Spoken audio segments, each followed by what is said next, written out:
ಮದ್ದೂರಮ್ಮ ಜಾತ್ರಾ ಮಹೋತ್ಸವದಲ್ಲಿ ತೇರು ಬಿದ್ದ ಪ್ರಕರಣಕ್ಕೆ ಸಂಬಂಧಿಸಿದಂತೆ ಇಬ್ಬರು ಕಂದಾಯ ಇಲಾಖೆ ಅಧಿಕಾರಿಗಳನ್ನ ಅಮಾನತು ಮಾಡಲಾಗಿದೆ.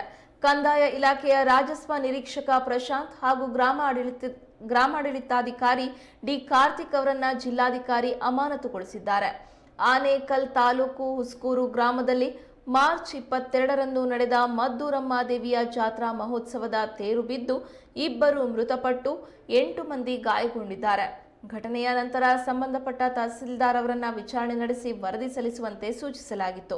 ತಹಸೀಲ್ದಾರ್ ಇಬ್ಬರು ಕಂದಾಯ ಇಲಾಖೆಯ ಅಧಿಕಾರಿಗಳ ವಿರುದ್ಧ ಮತ್ತು ಹೆಬ್ಬಗೋಡಿ ಪೊಲೀಸ್ ಠಾಣೆಗೆ ವ್ಯಾಪ್ತಿಗೆ ಸೇರಿದ ಕೆಲವು ಪೊಲೀಸರ ವಿರುದ್ಧ ಕ್ರಮ ಕೈಗೊಳ್ಳಲು ಶಿಫಾರಸು ಮಾಡಿದರು.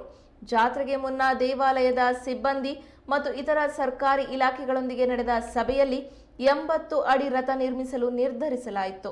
ಇದನ್ನ ಉಲ್ಲಂಘಿಸಿ ಸುಮಾರು 120 ಅಡಿ ರಥವನ್ನ ನಿರ್ಮಿಸಲಾಗಿದ್ದು, ಇದರ ಪರಿಣಾಮವಾಗಿ ದುರಂತ ಸಂಭವಿಸಿದೆ ಎಂದು ವರದಿಯಲ್ಲಿ ತಿಳಿಸಿದ್ದಾರೆ.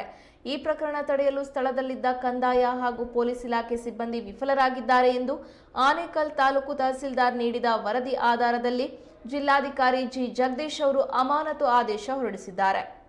ಇದೇ ವೇಳೆ ಈ ಘಟನೆಯಲ್ಲಿ ಕರ್ತವ್ಯ ಲೋಪ ಎಸಗಿರುವ ಹೆಬ್ಬಗೋಡಿ ಪೊಲೀಸ್ ಠಾಣೆ ಇನ್ಸ್ಪೆಕ್ಟರ್, ಪೊಲೀಸ್ ಸಬ್ ಇನ್ಸ್ಪೆಕ್ಟರ್ ಹಾಗೂ ಸಂಬಂಧಪಟ್ಟ ಪೊಲೀಸ್ ಸಿಬ್ಬಂದಿ ವಿರುದ್ಧ ಶಿಸ್ತು ಕ್ರಮ ಕೈಗೊಳ್ಳಬೇಕು ಎಂದು ಬೆಂಗಳೂರು ಗ್ರಾಮಾಂತರ ಜಿಲ್ಲೆಯ ಪೊಲೀಸ್ ವರಿಷ್ಠಾಧಿಕಾರಿ ಅವರಿಗೆ ನಗರ ಜಿಲ್ಲಾಧಿಕಾರಿ ಜಗದೀಶ್ ಅವರು ಪತ್ರ ಬರೆದಿದ್ದಾರೆ.